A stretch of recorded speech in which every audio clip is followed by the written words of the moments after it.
Okay, water bottle's full.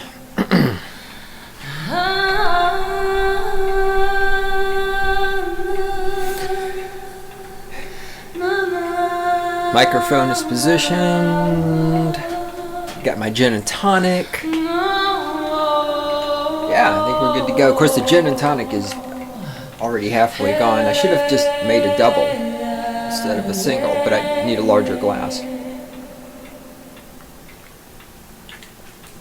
I think I have some larger glasses. But have you seen the status of the gin bottle?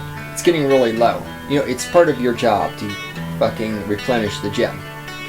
It is. It's your job. It's in the job description. Oh, you can scream, shout, whine, cry, snivel, piss, and motherfucking moan. You can shove your opinion up your ass. That way Obama's cock has something to keep it company.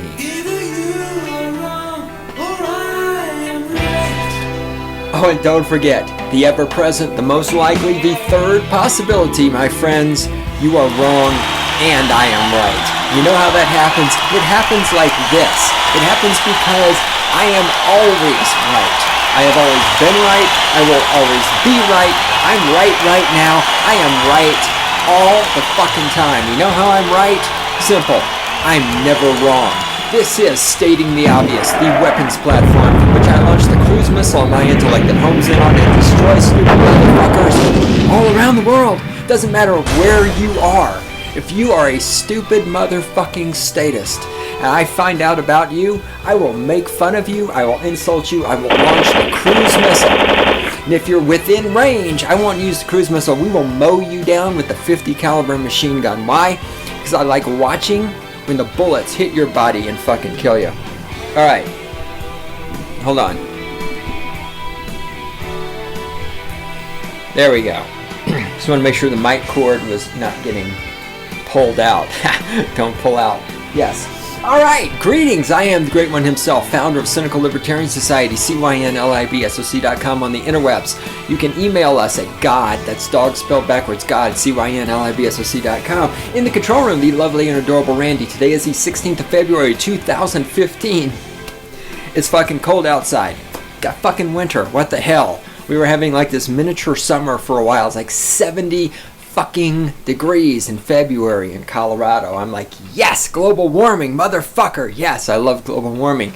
Even though global warming doesn't actually exist. The weather just changes because that's what the weather does. The weather changes. But hey, we'll build a religion around it to explain. You know, global warming is a religion in more ways than one. I've talked about this, and I keep intending to do a lot of shit. I keep intending to do an updated series on global warming, because I've talked about global warming ad nauseum in the past. And while I enjoy the fuck out of making fun of global warming wackos, I really haven't talked about it much lately because in some ways, I feel like I've said everything I need to say about it, and it's just like, my God, it's like, you know, making fun of global warming wackos is like making fun of retarded children. It's fun to do, but it's easy. You know, I mean, there's no challenge. One of these days, though, I will fucking get around to it. Because in addition to making fun of them, there are all the things about global warming you can point out, right? For example, the fact that there are all these computer models, they all predict different things and none of them are right. That's your first indicator the computer models aren't actually accurate. If the computer models worked, if they were accurate, then every computer model out there would give the same results, right? It's like, again, it's like mathematics. Okay, if math actually works, everybody who adds 2 plus 2 gets 4. And of course, we can talk about how global warming has no control group. It's not actually science. How the data that goes back, they say, well, this is the warmest year since 1800. Right? You can't compare data points from the year 2014 taken with satellites to data points from the year 1800 taken with mercury thermometers. Again, that's not science. You can't take data points that come from different sources and put them together and say that this is a complete data set. And of course, global warming is not science because there is no null hypothesis for global warming. Any actual valid scientific theory has to have a null hypothesis. And what that means is, for those of you who don't understand that, it means that there has to be some set of conditions that would prove the theory to be wrong, right? For example, the theory of gravity has a null hypothesis.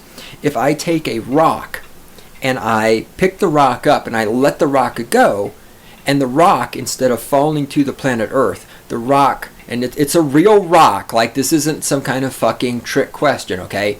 Like, oh, the rock has helium, or the rock has a string tied. No, this isn't a fucking, okay? If the rock floats up in the air and moves away from the Earth instead of going towards it, you have disproven the theory of gravity.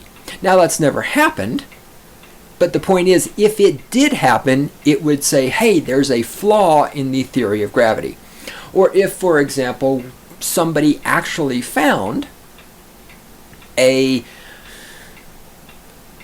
Homo sapien skeleton next to a dinosaur skeleton, well, that in itself would not necessarily disprove evolution, but it would say the theory of evolution as we currently understand it is incorrect, right? So those are a null hypothesis. A null hypothesis is a set of conditions that, if it occurs, would show a scientific theory or thesis or law, and there's a difference between the three, to be incorrect, right? Global warming has no null hypothesis. If it's hotter than normal, well, that's because of global warming. If it's colder than normal, well, that's because of global warming. If the temperature is exactly the same as last year, that's because of global warming, right? If there's more hurricanes, global warming. If there's fewer hurricanes, anything that happens with the climate, well, it's always global warming.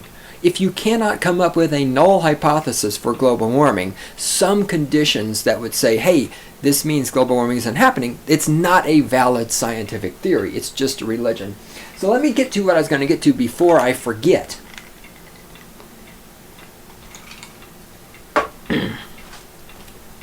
Excuse me. That's me taking a drink of gin and tonic and then almost fucking choking to death on it, because that's what I do on this podcast, because I'm a professional. Because I've been doing this for 10 fucking years. Have I mentioned lately 10 fucking years of stating the obvious? 10 years of podcasting. So all you whippersnappers out there that, I'm going to start a podcast, fuck you and shut up. 10 years of podcasting, motherfuckers. That's 120 months. All right. There'd be a lot more episodes if I hadn't gone a couple of time periods in there where I wasn't recording. There was that one year I only did one episode the entire... What? Yes! Randy is telling me to fucking talk about what I'm supposed to be talking about so that I can move on to the things I'm actually supposed to be talking about. Back in the day, one of the theories, I wasn't there when this... I was not around 10,000 years ago or whenever. But one of the theories, one of the ideas that has been put forth that I've read about how religions originally started was this. Again, I don't know if this is true or not. I wasn't alive back then. But it makes a lot of sense. Primitive men and women, because that's sexist and shit, primitive men were hanging out and they were developing intelligence. Well, they had intelligence. I mean, there's a lot of evidence. But again, this is what I've read. I wasn't there. This is what scientists have said. So it must be true. It's like global warming. All scientists believe in it, so it must be true. That's another indicator global warming is a religion. When you say to people, why do you believe in global warming? When they say, well, every scientist believes in global warming. Well, it's not evidence. Okay, that's a religion. That's a belief system. That's a meme. And not a meme like an internet meme. That's a meme using the word meme in the way it actually means. When it actually means. That's using the word meme as it is actually defined. But that's not evidence. The fact that everyone believes something is not evidence for its existence. If you take a fucking philosophy or logic class, that's one of the first things you learn, is that everybody believing something is not evidence. It just means everybody believes it. Anyway, so there's all these men sitting around. There's no football for them to watch yet because it's 10,000 years ago or 20,000 years ago, or I don't know how old religions are. I don't give a shit. They're old. They're hanging out. There's no football. They've already had sex. They've done their hunting. They're good to go. So they're looking around and they're theorizing about the world around them. Where did these things come from?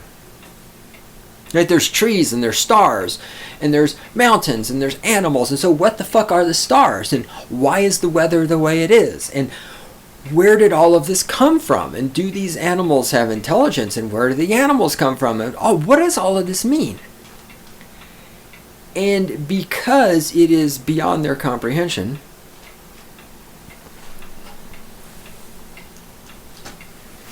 that was me getting distracted. Because it's beyond their comprehension, they create stories about it. They look at things and they create stories to explain this stuff. And these stories become mythology and they become religion. And there's nothing wrong with that.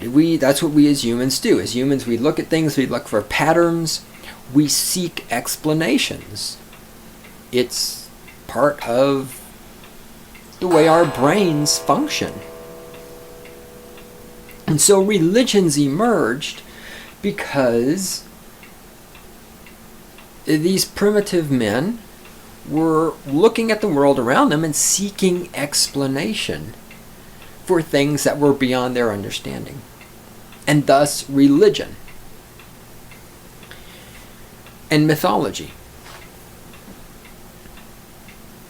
Global warming is essentially the same thing. You've got a bunch of people who think that they are scientists. They don't actually understand the scientific method. If you talk to a global warming wacko and ask them, what is the null hypothesis for global warming, most of them, especially ones who say I'm a scientist, don't actually know what a null hypothesis is. Right? These are not actual scientists. These are just primitive men who are looking at the world around them and they can't understand anything that's happening.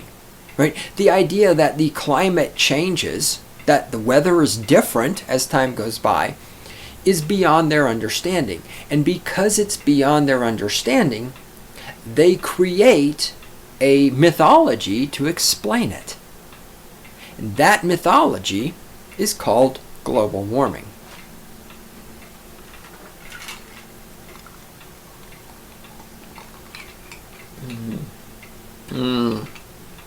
Gin and tonic. Oh man, it's delicious.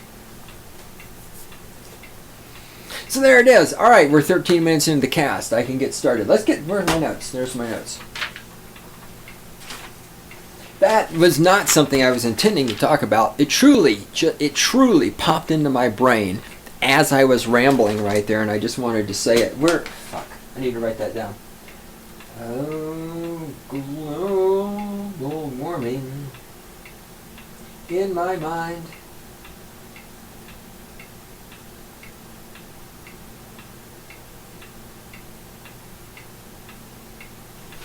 So I can remember to put that in the show notes. Remember, when you're doing a professional podcast, there should not be long moments of silence where nobody's talking. However, I do what the fuck I want here because we're anarchists. It's anarchy. It's total anarchy at this podcast right now. Buildings are being burned down. Women are being raped. Oh wait, that's 50 Shades of Grey. Never mind. We'll talk about that some other time in the future. Oh, wait a minute. Beautiful segue. So if you listen to the previous edition of Stating the Obvious, I had started off reading some questions from E. Jean in Elle magazine. Because the questions, as I said, and to set the stage again, I love reading these questions that writers of Elle magazine send into E. Jean, because Elle magazine is, of course, aimed at upper middle class and above white women in North America. And so by reading these questions, you really get a sense of what are the great burdens that afflict upper middle class and richer white women in North America. And you can see just how incredibly pathetic these women are by the questions they write in to Ask E. Jean. The next one here is called Thrifty Shades of Grey. That's the little title they gave it. So it just segues into the whole 50 Shades of Grey, which, as my understanding, is it released on Valentine's Day. I have no clue how much money it made, but I'm sure women creamed their panties all over the place. But like I said, we'll talk about that in the future. I'm watched a Stefan Molyneux video about this today, and I got another one I'm going to watch. When we're done here, I'm going to have to get around to some photo editing that I'm being paid to do, so I got to get that shit done. So I'm listening. Anyway, here we go. Ask E. Jean. The next question. This is great. Dear E. Jean, I haven't even hit my prime yet. I'm in my mid-30s. Okay, first of all, honey, women hit their prime at 16.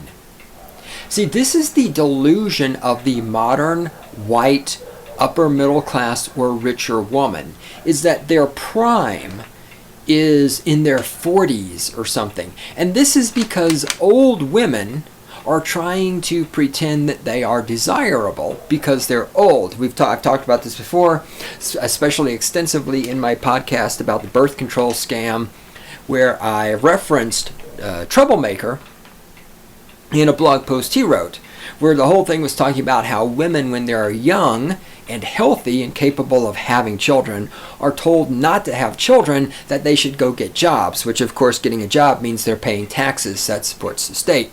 And then when these women are old, when they're 35, when they're 40, when they're 45, when their body is no longer interested in having children, then they should have children, because of course at this point they will need to go to the medical establishment and pay a bunch of money to get fertility treatment so that they can have children they didn't want to have when they were young and could have children by simply fucking. So then they have to pay a bunch of money to the multi-billion-dollar medical industrial complex. The medical industrial complex makes money, and of course taxes are paid on all of this. So all this is a giant scam. So anyway, she says that I have not even hit my prime yet. Well, you have. You hit your prime when you were 16. If you're a girl, you're 16 to 19. Once you're, at the best, 26 at the best. Once a woman hits 26, it's all downhill from that point. And I know, and yes, I know there's a couple of exceptions out there. You're not one of them. Trust me.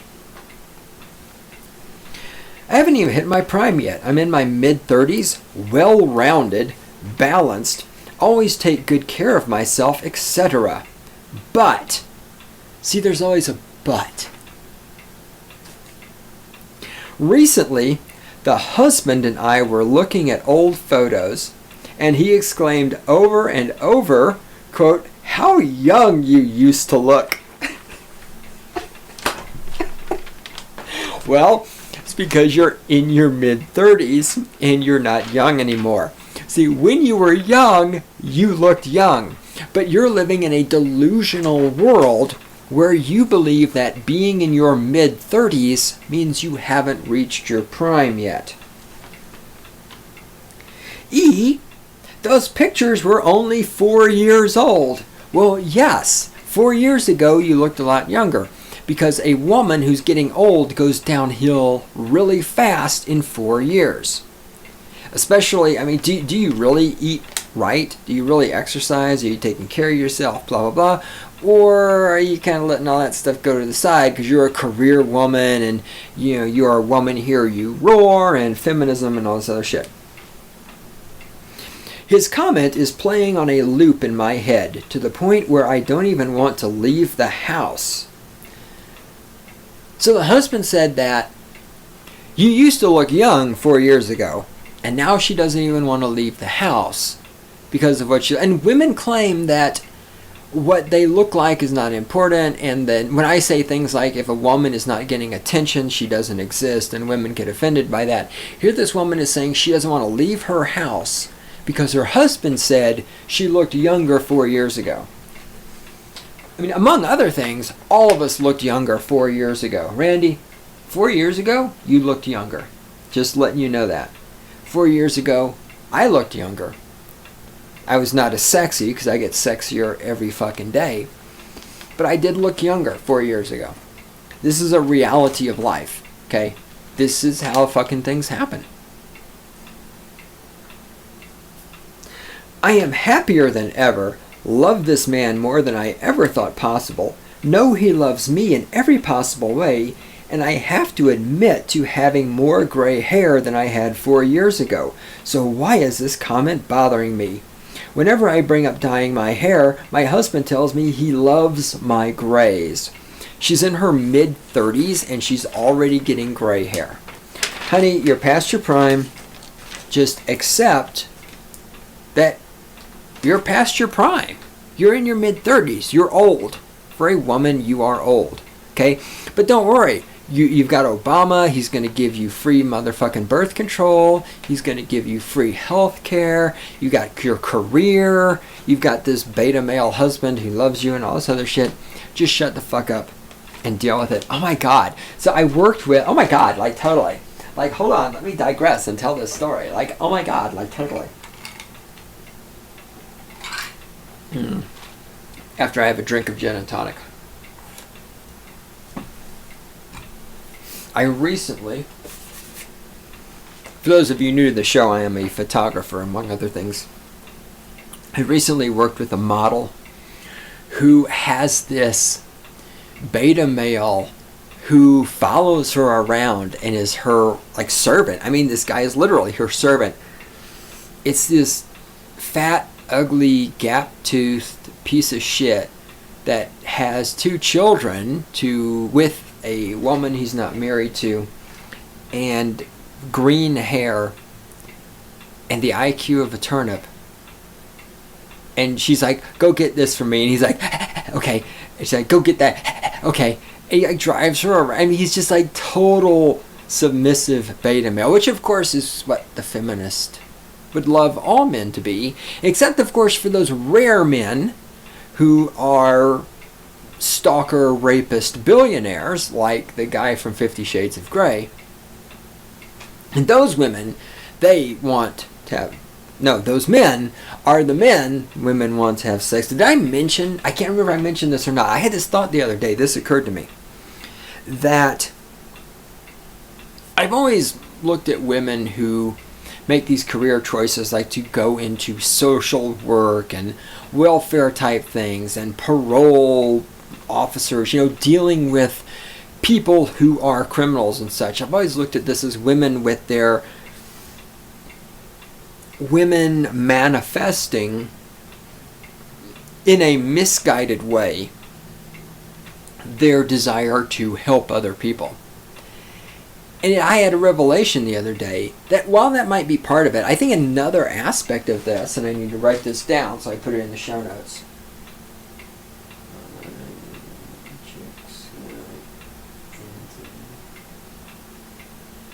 Okay.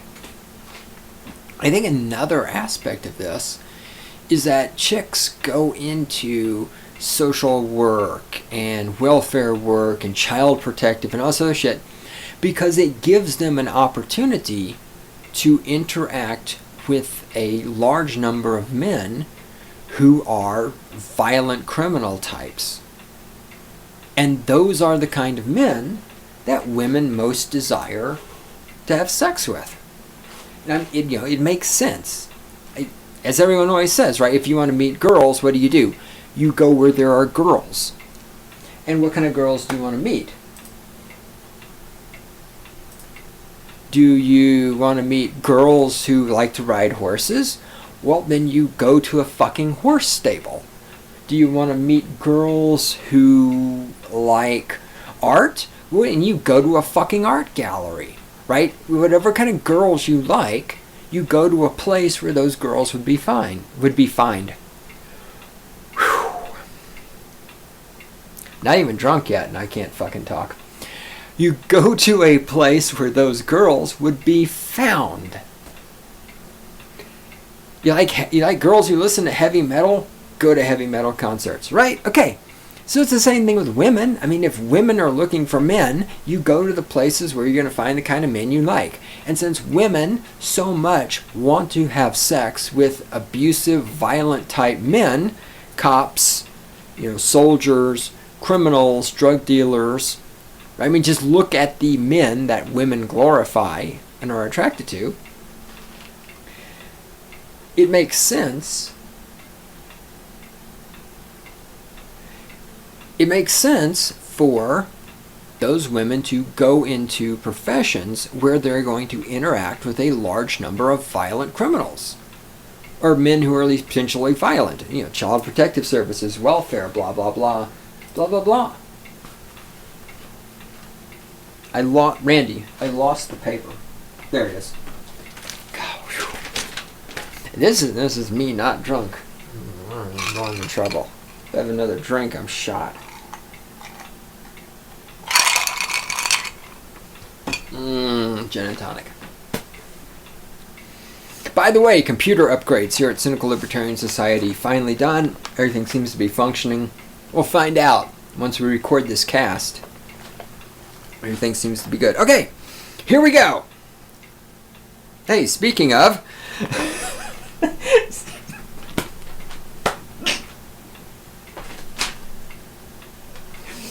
Speaking of women's desire to be fucked by scumbags, let's move to the next question.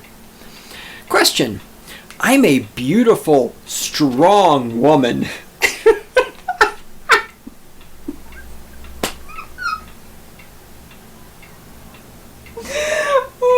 If you have to say you are, it's because you're not.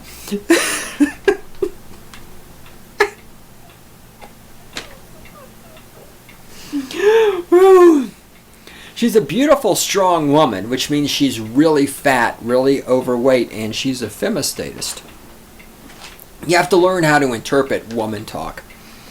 I'm a beautiful, strong... This podcast has so turned into ripping on women. It has. I fully admit that. I have really transitioned to a large degree from talking about pure statism to talking about women. But it is because women are the fucking drivers of statism. They are. They really fucking are. I mean, men would allow men who don't want to work for a living to starve to death and die. If there were only men, there wouldn't be anybody because there wouldn't be any children because men can't reproduce. But let's say in some theoretical weird world where this could happen, there were only men. There would be no fucking welfare program because men would look at because the men who produce would be, the men who actually make money like Bill Gates and Steve Jobs and me and people who work for a living and are not fucking parasites on society. We would look at the people who aren't working and want to be parasites and we'd just be like, fuck you, starve to death and die, dude. You can fucking get a job, suck my cock. But the entire fucking welfare industrial complex, the military industrial complex, the prison industrial complex, all of this stuff comes about because of women. Women really are the drivers of statism. I mean, my God, look what happened when we let women, I have shit to do with it. Look what happened when women suddenly started making political decisions. Welfare system exploded. Wars all over the fucking place. The prison population starts going up. The fucking whores pushed the drive to make, alcohol. The shit that I'm drinking right now. To make alcohol illegal. Right? I mean, women are the main pushers of statism. Not to say that there aren't statist men. There are lots of statist men. But a lot of them are also statist only because they think, hey, if I'm a statist fucker, I'll get laid. It's just like men who are feminist, right? They're only femisimps. Not all of them, but some of them are only femisimps because they think, well, if I just kiss her ass and agree with her enough, she will eventually have sex with me. When, of course, we know that women actually have sex with men who are like the 50 Shades of Grey guy, who are violent, who are psychos, and who are rich. And that's why women love working in things like social welfare programs, because that's where they get to meet scumbags. Like the E. Jean letter I read many moons ago is one of my favorites. That's why I still remember it, where this chick wrote in. She's like, yes, I'm married to this wonderful guy. I mean, not married. She's engaged to this wonderful guy, and he bought her a diamond ring, and he bought her a car and all this other stuff. But she was having sex with an unemployed guy who lives with his parents and has a bunch of debt. And she didn't know what to do. And I mean, that is right there. That is the woman, the type of woman, that is the female mindset that brings us statism, right? There's this man who actually makes money, who's capable of taking care of me, who supports himself, he's not a parasite, and he wants to marry me, but I want to have sex with this unemployed, debt-ridden guy who lives with his parents, because that guy is a fucking scumbag. And as a woman, there's some biological imperative in my DNA that says I need to fuck the shittiest male specimen that I can find. And women are the drivers of statism. I think that's a big part of why I've shifted that, and I'm just sick of their shit. And I know, like I said, well, you're just making fun because you can't get fucked. I can get fucked. I have women telling me to go get fucked all the time, buddy. It's not because I can't get fucked. It's because women are fucked up. And it's because I like women and I want women to stop being fucked up. Because women, in their fucked upness, are destroying our fucking society. They are the drivers of statism. Alright, let's get back to the question. I'm a beautiful, strong woman with a PhD in psychology, in love with an old, stubborn, fat guy. So remember now, she has a PhD. She's educated. She's so smart in psychology. And she's in love with an old, stubborn, fat guy. Again, which goes to show you that with men, what really matters, here we go, he's rich. What really matters with men, in the sense that when women are saying, what man do I want to fuck, what matters is how much resources they have and are they scumbags. So she says, he's rich, he's brilliant, and oh yeah, he's another woman's husband. Again, who's she fucking? The scumbag, the guy who's cheating on his wife. Why? Because he's rich.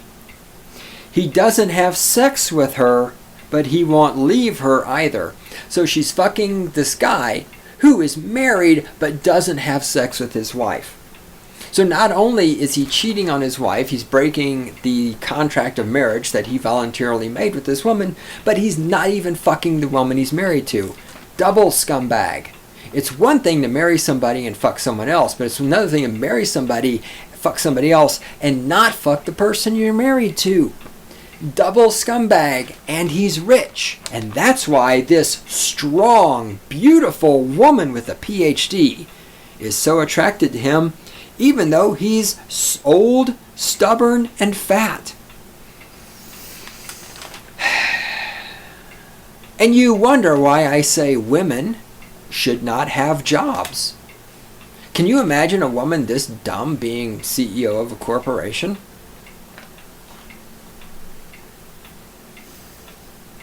Am I too involved to see the writing on the wall? No, you're not too involved. You're too stupid. Okay, next question.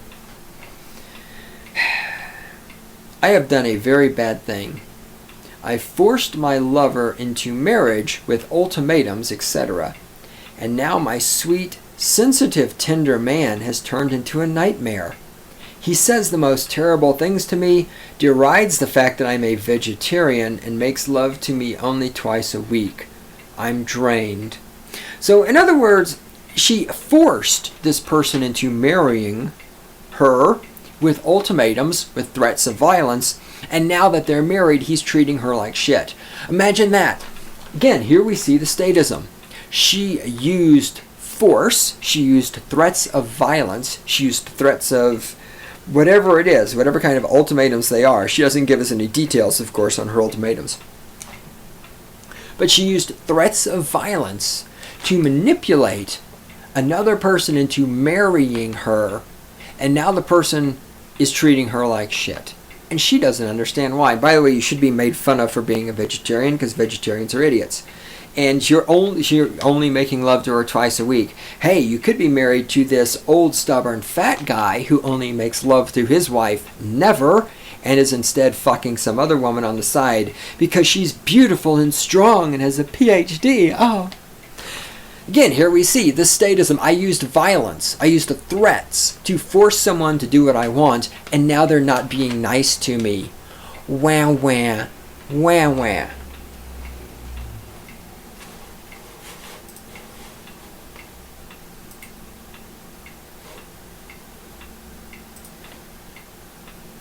That was me getting distracted. Squirrel! Dear E. Jean, my wife recently confessed to me she read my diary. It contained very personal information, most of which was about her and my fears regarding our marriage. After apologizing, she got angry with me for being upset. Am I wrong to make this about trust and respect, or should I just forgive and move on? Well, no. Because you see, women are not bound by any set of morality or virtues. You need to understand that women can do whatever the fuck they want, which includes reading some personal shit. It's your fault. You wrote the shit down and you left it where she can find it. It's just like Jennifer Lawrence and her titty pictures. You took pictures of your titties, you put them on the internet. Don't be surprised when somebody finds your titty pictures on the internet and puts them on the internet for everybody. Okay? That's how this shit works. If you don't want your woman to read your diary, don't write a diary, because women cannot be held to any form of moral, ethical standards like men can. Women are not capable of making moral judgments, of having moral standards, blah, blah, blah, so forth and so on. Gin and tonic is almost gone. I'm really upset about that. It's an article here in L magazine, excuse me, not E. E is a different thing. Even I know that. E is the television show or television network or something. Who cares? There's an article here, which I'm not going to read any of it, but it's entitled Crying Game. And the tagline here says, "For years we've been told weeping is a sign of weakness, especially in public. But is bawling now the new power move?" Crying for women has always been the power move, because crying is one way women have of playing the victim card. How many times have I talked about this? The victim card. Victimhood is how women get and keep their power. This is why women are creating more and more and more ways to be discriminated against, to be oppressed, to be raped, all of this stuff, right? This whole thing we've got now where if you look at a woman, it's raping her. And yes, there are people who say that if you look at women, that is the same thing as rape. I'll get to it. I have a fucking op-ed piece that actually makes that claim. Okay? This is why they're creating all of these new forms of victimhood, oppression, discrimination, and rape. Because they know that victimhood is their source of power. It's their path to power. Should I do this or should I do that? This or that? Hold on, how long is this? Here's a oh God. 50 Shades of Grey. Here's 50 Shades of Grey movie pimping some makeup. Oh God. And then here's an article here. This is all Elle magazine. Here's an article here about some woman whining about that she's flat-chested. Again, because women are so deep, right? Women aren't shallow like men are. Men, all they care about is women's titties. But women aren't like that at all. And here's this article where this chick is complaining, talking about how traumatic it is, and she has to deal with the fact that she's not a double D like all the other women in her family, and she has smaller titties, and oh, it's just so terrible to have small titties. Because, you know, women, they're so fucking deep. They're just so deep. Not like men who just care about titties. No, women are deep.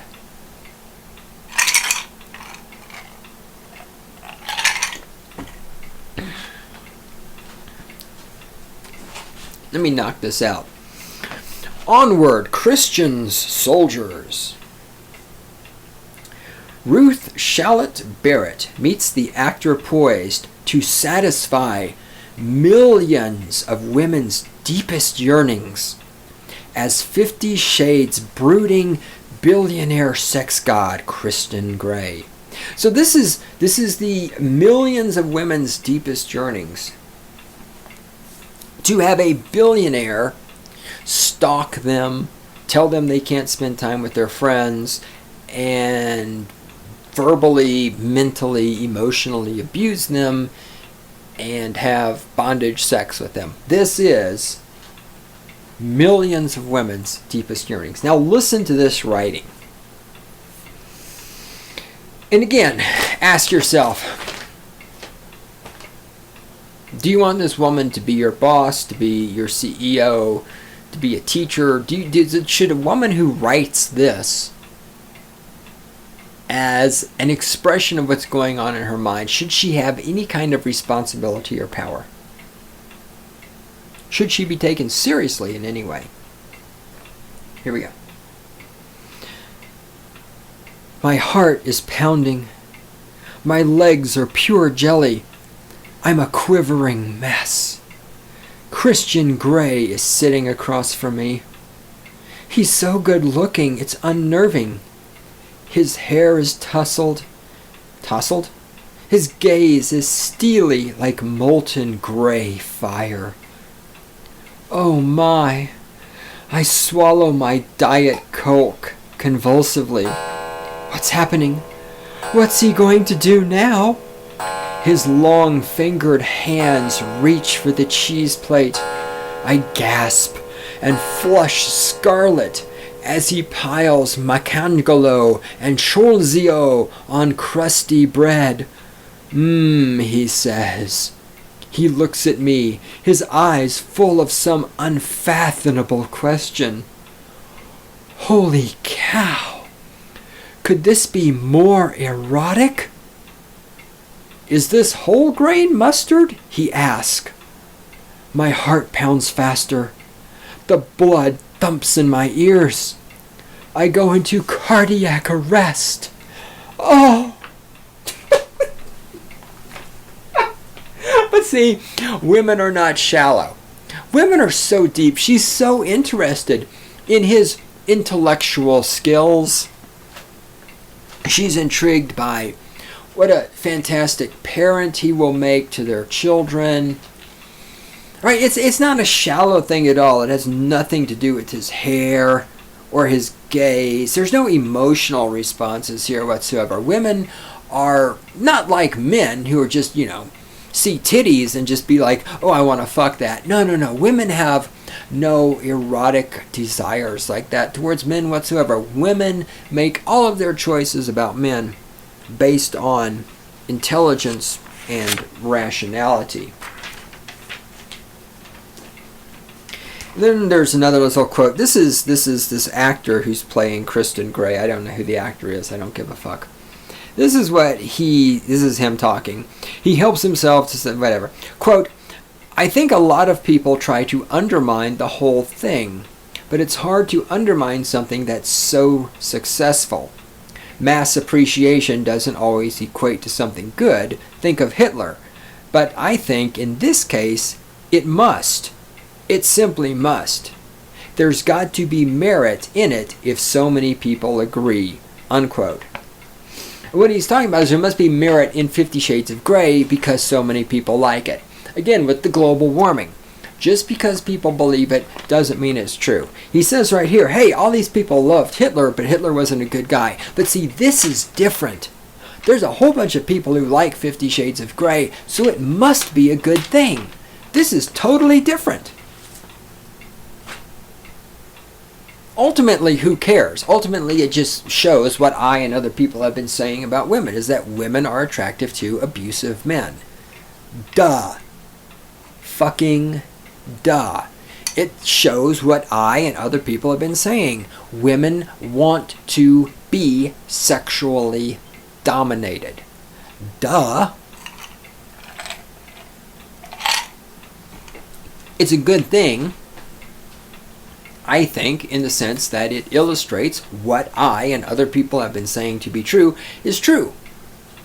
But of course, the femistatists are going to concoct some kind of explanation for why women being attracted to this fictional character who sexually dominates and stalks and abuses women does not mean that women like to be abused and stalked and dominated. Where are we at on time there, Miss Randy? Okay. That I'm going to save. So, a needle pulling thread. We're going to go out on this.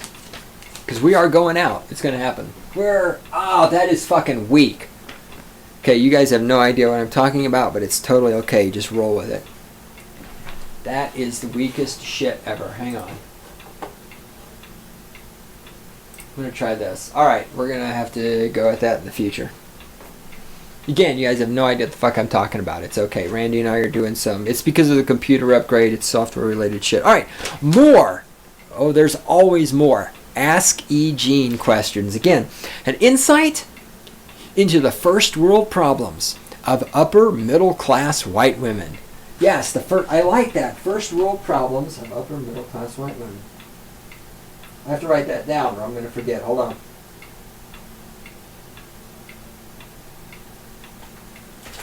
And I'll probably still not read that. I cannot fucking talk. Considering I cannot read my own handwriting, I won't know what to... Alright, here we go. Dear E. Jean, I feel wretched and ungrateful writing this letter about a man who is responsible, dependable, and a great cook.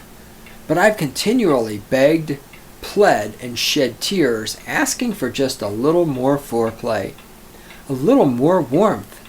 Do most men just want to have quick sex? Or are there a few good men who actually like to take their time? Well, you see, honey, there are, but those men who like to take their time are usually not violent, criminal, rapist, stalkers who emotionally abuse women. And because you're an upper middle class white woman from North America, you are attracted to assholes. And you got what you wanted with this man. Deal with it. Dear E. Jean, immediately after we have sex, and remember, women are not all about sex, right? That's why all these questions to E. Jean revolve around sex. I'm fucking this guy who doesn't fuck his wife, and my man doesn't foreplay enough before we fuck, and now here's one who doesn't foreplay enough after, right? But of course, women are not obsessed by sex, not at all, not like men. Men are just, all they think about is fucking, because men are just perverts, and they're sick, and they're broken, and they need to be fucking just, they're all rapists. They need to be put in prison. But see, women never think about sex. Women are these pure, pristine creatures who are just so wonderful and intelligent. If only they ran the world, then everything would be perfect. Okay.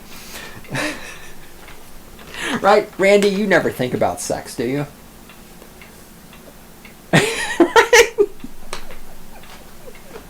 Exactly. Randy said she only thinks about sex 2 times. When she's having sex and when she's not having sex. Hey, what a coincidence! Sing with me. Immediately after we have sex, which is generally amazing, my boyfriend becomes distant and dismissive. He falls asleep quickly and can't even handle my arm being placed gently over him as I lie beside him. He actually swats me away. I understand that men are wired differently than women, but this is ridiculous. I like how she says, I understand, but I don't approve of it. Right? I understand men are wired differently, but this is ridiculous. I understand that there's a difference here, but I don't like the fucking difference. Why? Because I'm a woman. And anytime I'm not getting my way, that's oppression, because I am an upper middle class white woman from North America. The next day, he's back to his usual self and will make me coffee in the morning. Before lovemaking, he couldn't be sweeter or more romantic. Even though we don't actually have intercourse, I'm waiting till I'm married. He has all the best moves related to the act. Our relationship is about real love, and we've been close for many years. I am not an overly clingy soul, but I can't stand the feeling of being seduced and abandoned. So hold it. After lovemaking, immediately after we have sex, but she says she's never had intercourse. Okay. She's waiting until she's... Honey, the fact that this guy is this good and is putting up with the fact that you're not going to fuck until you get married, you should be really fucking happy. Because most men, any sane man, would not put up with this shit. It's just... No. Those fucking days of waiting till you get married, that shit's over with. The fucking 50s, they're gone. You need to shut the fuck up and recognize you are really fortunate that a man this good is putting up with your little fucking I'm not going to have intercourse until I get married ass, okay? Shut the fuck up with your fucking first world fucking upper middle class white girl from North America problems. Dear E. Jean, I was born with a man's body. I was born with my own body. I think most people were. So this guy was born with a man's body.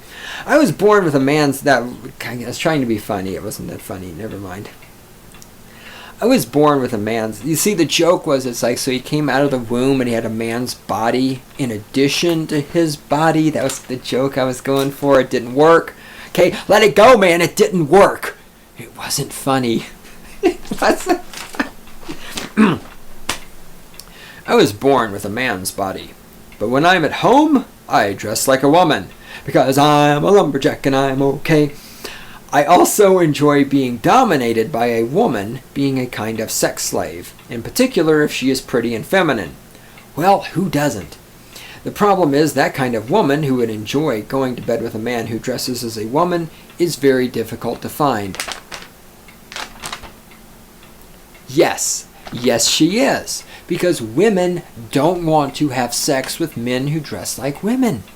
Women want to have sex with men who are criminals, who are rapists, who cheat on their wives, and who are scumbags. Duh.